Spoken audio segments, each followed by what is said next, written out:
for what they do for us versus who they are, having nothing to do with us. And worse than that, we love ourselves for what we do for us. In other words, when we're good, we love ourselves. And when we're bad, we don't love ourselves. True or true? Okay? And that's the biggest problem we have with most people today. And let me say this again, that at the 3-day Million Dollar Mind Intensive, and I know a lot of you have been there, one of the blessings we have is this ability to be able to disconnect those two so that you truly love another person for who they are, which means you can truly love yourself for who you are and accept yourself the way you are right this moment. Good or good? Good. And that's another blessing that we have. And so, as I said, there's no such thing as a really rich victim. So in order to stay a victim and get their attention, these people make darn sure they never get what? Rich. So here's a choice.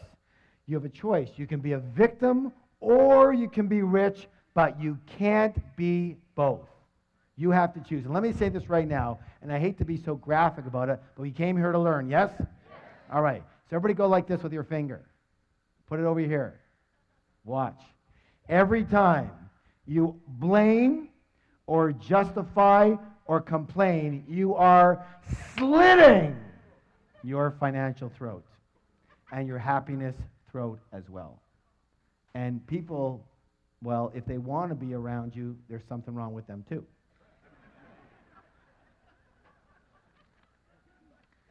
So it's time to acknowledge the fact that you create everything that's in your life, you create everything that's not in your life, and everything in between. You create your wealth, you create your non-wealth, you created your exact financial situation that you're in right now. Now that's a good thing to know, isn't it? Because if you create it, you can discreate it. And you can create something else. Yes? All right, please stand up for the declaration. Put your hand on your heart. I create the exact level of my financial success. I create the exact level of my financial success. Again. I create the exact level of my financial success. One more time, twice as loud. I create the exact level of my financial success. Turn to somebody, look them in the eye, give them a high five, and say, "You have a millionaire mind."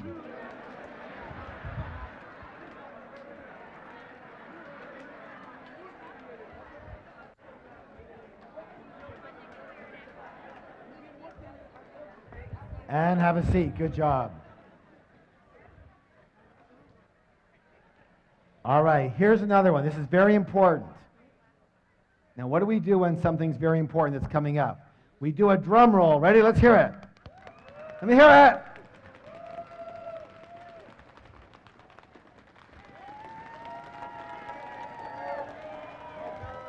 Good job. Rich people play the money game to what? Win. And most poor and old class people play what? Not to lose. Not to lose. Oh my goodness. Most people actually play the money game on defense versus offense. Let me ask you your opinion here. Again, in sports or any game you play strictly on defense, tell me, what are your chances of actually winning that game? How many people say pretty slim and none? And what are your chances of winning the game big? Impossible. True?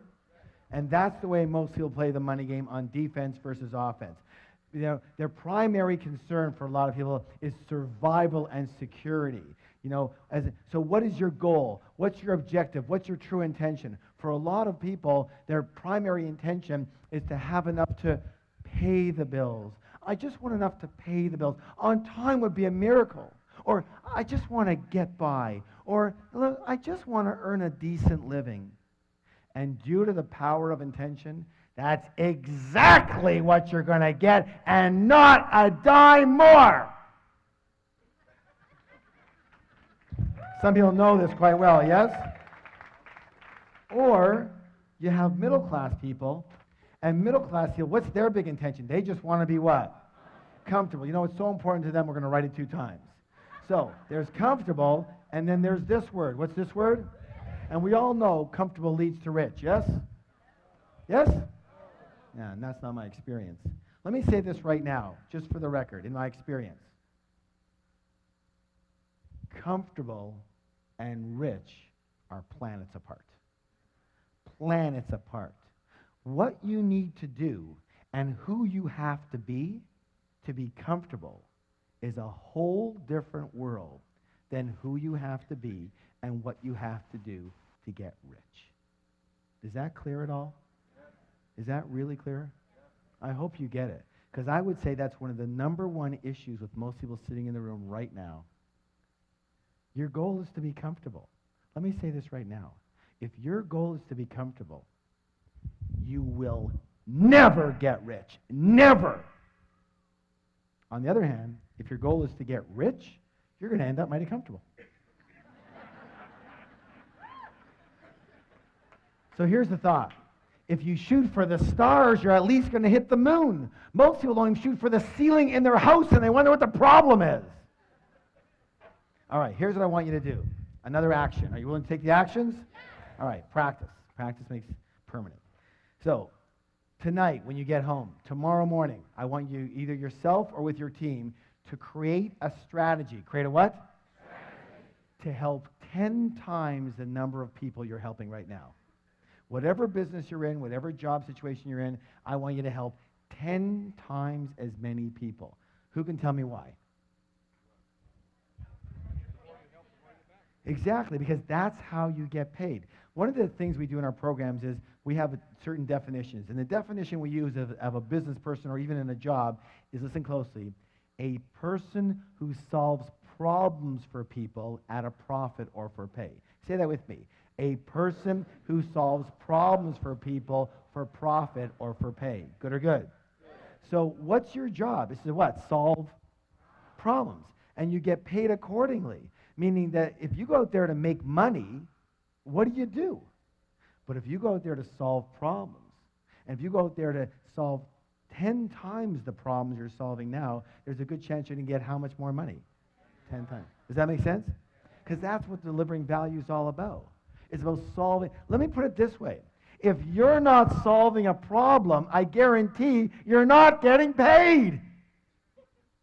People say, well, Harv, how do I make more money? Wrong question. The better question is, how do I help more people? How do I help 10 times the people?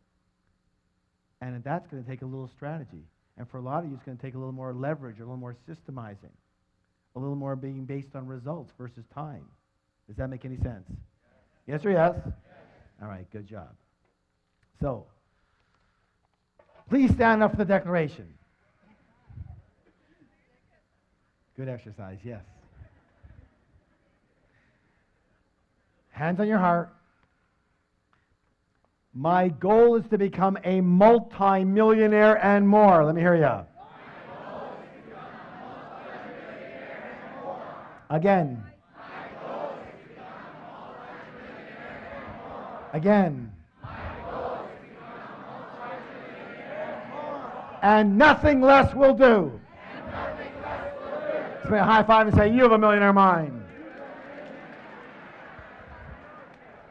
Question. In the last one, why did I ask you to add on and nothing less will do? Listen closely. This could be the most important words you hear all night. Are you ready? What you settle for is what you get. Let me say it again. What you settle for is what you get. If you look at your life right now, the results of your life is exactly what you've settled for. You understand what I'm saying? People walk into a job situation or a business. They walk into a job and they're in a job interview and the interviewer says, "Well, what's your salary expectations?" And they go, $250,000 a year. And the guy goes, "What? This job pays $30,000. Really? So find me another job that pays me $250,000. See, if you are only willing to do what it takes to earn $250,000 a year, that's all you'll accept. And you will keep on hunting and searching and creating the strategy until you get there. But if you are willing to take $30,000 and be comfortable and get by, that's it. You're done. Does that make any sense at all? Yes. What you settle for is what you get. Say, what I settle for is what I get. Tell somebody else, please. Good job. All right, let's go to the next one here. This one here is a simple one and really short. Listen closely. Rich people always think the word what? Both. And most everybody else thinks what? Either or. Either or. As in, either I can be rich or I can be spiritual. Either I can be rich or I can be good and kind. Either I can be rich or I can be generous. Either I can be rich or I can have my health. Either I can be rich or I can have time for my family. Either I can have money or I can have love. Either or, either or. All that is called scarcity thinking. What kind of thinking? Scarcity thinking. And the answer to all of those is what? Both. Both. Listen. Listen. You're smart enough. You're intelligent enough. And you are creative enough to create a strategy that works for you in your life. And if it's not working on day one, you readjust it until it's working on day two. The answer is what? Both. What is it? Both. Both. Absolutely. You can be kind and generous and loving and spiritual and compassionate and really, really rich. Good or good?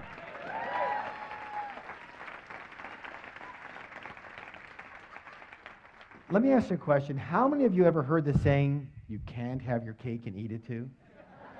Just for my money, that is the absolute stupidest saying I've ever heard in my whole life. The all-time dumbest, the hall of shame, all right? You know, in my book, Secrets to the Millionaire Mind, I talk about this a little bit. And we give a lot of what's called wealth principles in the book. I want to read you this one. Rich people believe you can have your cake and eat it too. Middle-class people believe cake is too rich, so I'll only have a little piece. Poor people don't believe they deserve cake, so they order a donut, focus on the whole, and wonder why they have nothing. Stand up for the declaration, please.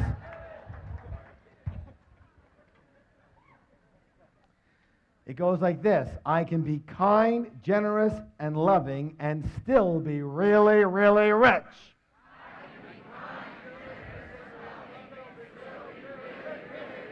Again, I can be kind, generous, and loving, and still be really, really rich. One more time. I can be kind, generous, and loving, and still be really, really rich. Just want to high five and say, you have a millionaire mind.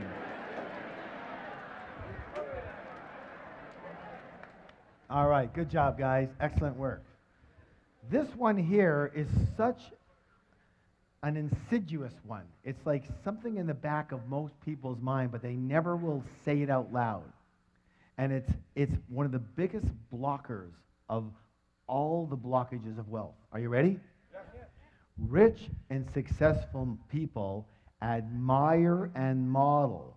What's the two words? Admire other rich and successful people. And what do most everybody else do? They resent the heck out of them, yes or yes? Most poor and middle class people often look at other people's success with resentment or jealousy or envy, or they snip, they're so lucky, or they whisper naughty things under their breath.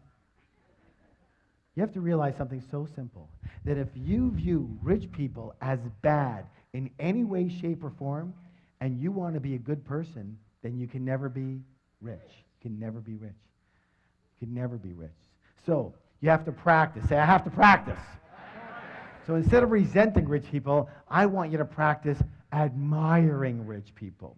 I want you to practice blessing rich people. I want you to practice loving rich people. That way you unconsciously know that when you get rich, other people will what? They'll admire and bless and love you instead of resent the heck out of you. Much better for creating wealth. Yes or yes? Yes. You know, I want to share with you a philosophy that completely transformed my life. Are you willing to hear it? Yes. It's from the Huna philosophy. Where does Huna come from? Hawaii, thank you. And it simply says this. Bless that which you want. Say it with me. Bless that which you want. Bless that which you want. So what that means is this. If you see somebody with a beautiful home, bless that home and bless that person. If you see somebody with a beautiful car, bless that car and bless that person. If you see somebody with a beautiful family, bless that family and bless that person. If you see somebody with a beautiful, wonderful business, bless that business, bless that person. Why? Because anything that you negate, you can never have. Never. Does that make any sense? And you got to watch it. It's so quick, isn't it? It's so quick to do a little tinge of resentment, to negate them. And meanwhile, you know you can't have it after that. So, I have a little practice for you on this one. Next time you see somebody coming out of a limousine, I mean, someone who's got some money, obviously. Not some party kids with 48 people in the limo. Prom night! No, you know what I'm talking about. I want you to walk over to that person coming out of that limousine. I want you to shake their hand. And I want you to say, thank you. Thank you for being an excellent role model for me for creating success. Thank you for being such an excellent role model for success. Are you willing? All right, please stand up for the declaration. Hands on your heart. I admire rich people. I bless rich people. I love rich people. I study rich people. And I'm going to be one of those rich people too. Turn to somebody, give them a high five and say, you have a millionaire mind. You know, we're talking a lot about rich people, getting rich, being rich.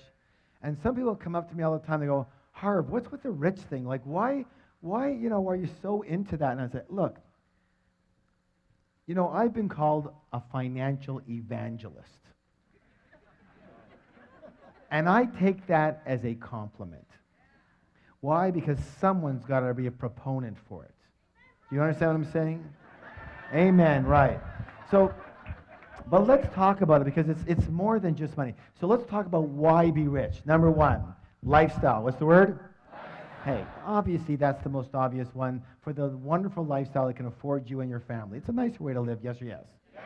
But number two is contribution. What is it? Here's my thoughts. It says this. My feeling is this, that if you have the wherewithal to be rich, it's your duty, it's your obligation to do so. Why? So that you can help people who simply do not have that wherewithal. Does that make sense to you all? Because, and I'll say this, that if you're in this room, you probably have the wherewithal. Especially you self-selected yourself to be here. If you're hearing this message, you selected yourself to be that. You understand? And here's where I came up with that, like very specifically, a good example.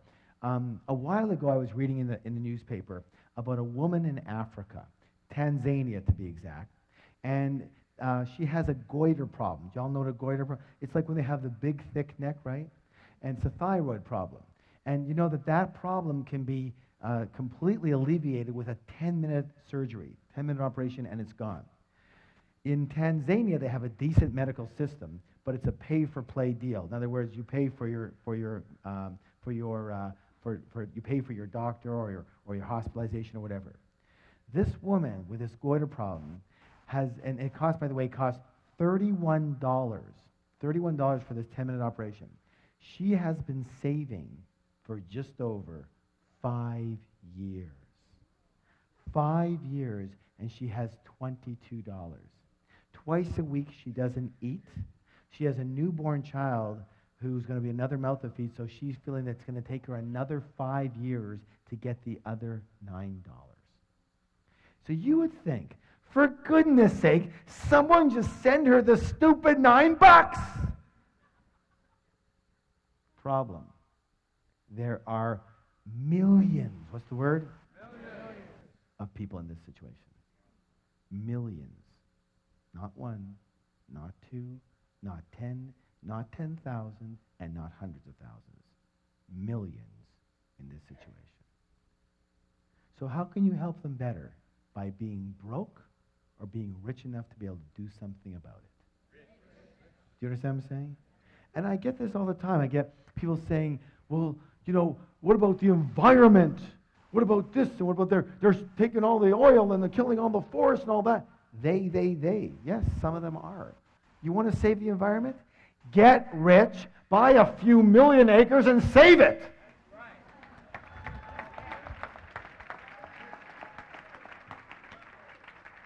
You're going to have some power and control over your land. Do you understand what I'm saying? Yes or no? Yes. Take responsibility is what I want to say on that. Okay, this one over here, one more here. This is critical. The third reason is for what? Who you have to become in order to create wealth. In other words, who do you have to be in character, in virtue, in traits? How big do you have to be to get rich versus, being broke? And there's certain characteristics that it takes to be incredibly successful. Because what creates success? And isn't it one of the things being one of the best in your field? Yes or no? Yes or no? Yes. Absolutely.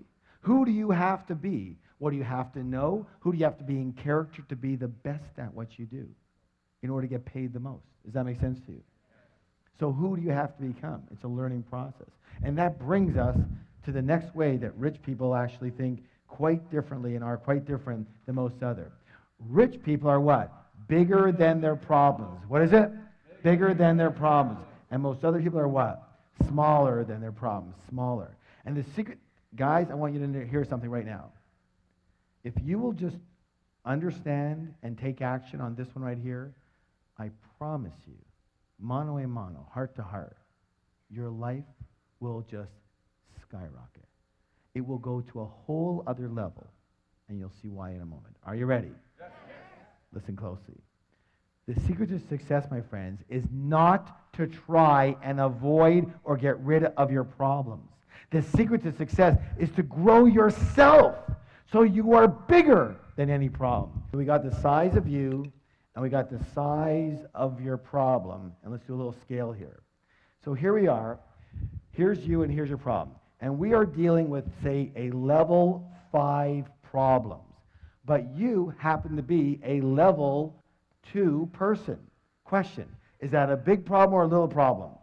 That's a big problem, right? But let's say you grow yourself to, say, be a level 8 person. Same problem. Big problem, little problem.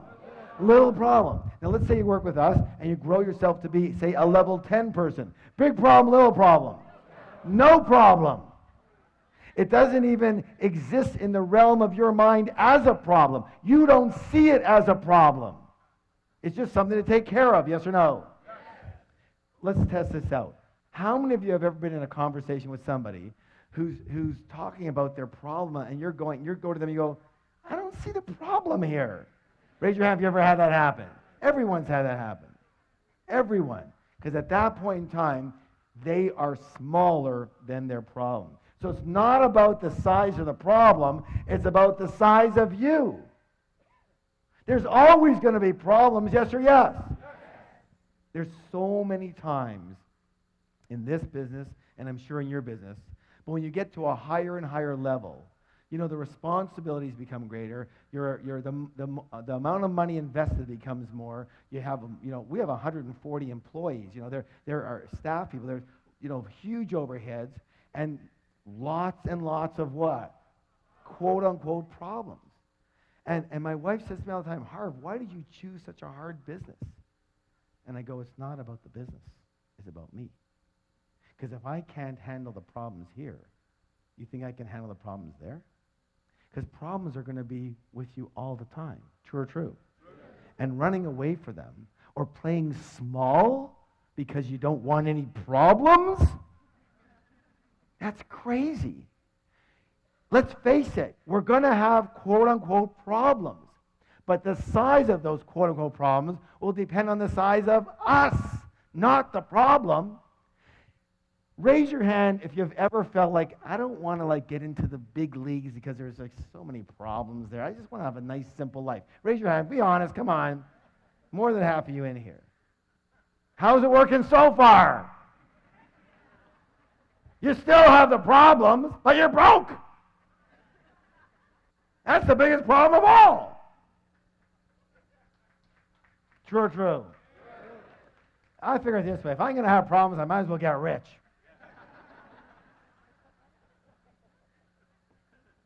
All right. So I'm going to give you a little anchor. Who knows what an anchor is? An anchor is what? A trigger so you can remember something. So here's what I want you to do. From now on, every time you look at something you perceive as a major problem in your life, here's what I want you to do. Are you ready? I want you to do this. Mini me, mini me, mini me, mini me. So you can remind yourself that if that's a big problem, you must be very small right now. And you better put your attention where it belongs. What? On the problem or on you? On you. That's right, on you.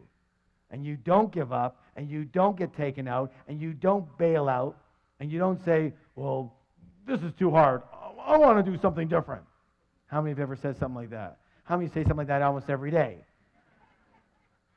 It's not the size of the problem. Have you heard the saying, fortunately or unfortunately, you take yourself with you wherever you go?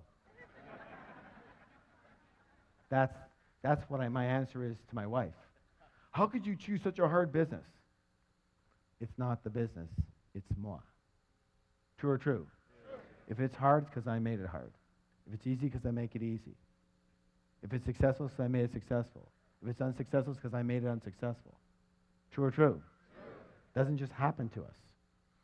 So, the fact is that your wealth can only grow to the extent that you do. So the goal is to grow yourself so you can handle any problems that get in your way of creating wealth, and just as importantly, keeping your wealth once you've got it. And who knew that would be an issue? You know what? This is only reserved for certain people in this room. People who have or have had a lot of money and know that it's one complete world to make it. And it's a whole other world to keep it. True or true? That is a whole other world. And again, it's not about the it. It's about you. It's about you. And so, really, you're like a container. Say, I'm a container. And if the container is small, but the money is big, what has to happen? That's right, the money goes. The money goes. Do y'all understand that? Let me say this again. If you, the container, is small, but somehow the money is big, what has to happen? It doesn't fit. It has to go somewhere else. True or true? So you have to grow yourself so you become a big, big container. So you can attract and hold money. And one of the things we do in our programs is we focus on not only growing yourself as a container, but consistently growing yourself. Because if you want raise your hand if you want your money to consistently grow. Remember, your money can only grow to the extent that you do. So if you want your money to grow, who has to grow? I do. Now you got it. Now you got it. Now you've got the root. You have to keep up with the money. Let me put it another way. Your money has kept up with you. I'll say it again. Your money has kept up with you. If your money's here, it's because you're here. Does that make any sense? If your money's here, it's because you're here. If you're here and your money's here, it's going to have to meet you. It'll always grow to the extent that you do, and always come down to the extent that you are. Raise your hand if you've ever heard stories about people who are doing really well and then they messed up in their relationships, messed up with habits or with drugs or alcohol, and what happened to their money? Always comes down to meet them. No? Yes? Your money is at the same level you are, my friends. And that's not a derogatory thing. That's to make sure you start to focus your attention where you need to. Personally, I always looked outside of myself. Once I do this marketing thing, and once I understand this real estate, and once I do this, and once I... But it wasn't about any of those things. It was about the size of me. Was I able to attract and hold and grow the money? True or true? I hope you get it. Now, so, like I said, you must grow yourself to be a big container so you can attract and hold big wealth. And here's the beautiful thing about it. If you are a big container, if you are a big person, and your intention is to have wealth, a lot of money, but right now you don't have it, guess what has to happen? What has to happen? The money has to come. Why? Because it's a universal principle. And the universal principle says that the universe abhors a vacuum and will rush in to fill any space that's created for it. And if you're a big container, but you only have a little money right now, the money has to come if that's your intention. True or true? You know, it reminds me. Good. That's good news, isn't it? You keep working on you. You're on the right track. You're on the right track here. You know, my favorite plant is the Chinese bamboo plant, along with that line. Why? Because this is a very interesting plant in that you plant the seeds and you look after the first year, there's nothing there. And you look in the second year, and there's nothing there. And you look in the third year, and there's nothing there. You say, forget it. Somehow the seeds didn't take hold. I've got no tree here. In the fourth year, there's nothing there. But in the fifth year, all of a sudden you see a little sprout. And then listen to this. In 6 weeks, how long? 6 weeks. That plant can grow to 90 feet. 90 feet in 6 weeks. How could that be possible? Because what was it doing for 5 whole years?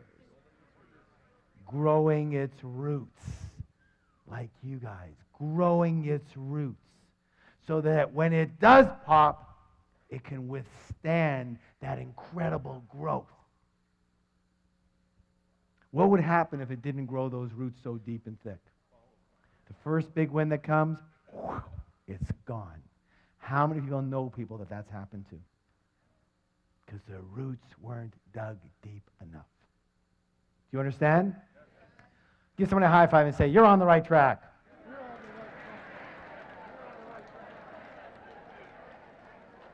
That's why it's so imperative that you keep learning and growing. Learning and what? Growing. Because listen closely. This is very important. Because if you're not growing, you're automatically what? Dying. I'm going to say it again. If you're not growing, you're what? Dying. If you're not sure that's a scientific fact. I'm not a scientist, but ask any scientist and any person who's involved in physics. Raise your hand if you have a plant or flower at home. If your plant's not growing, what's it doing? It's dying. Any living organism, same with us. And that's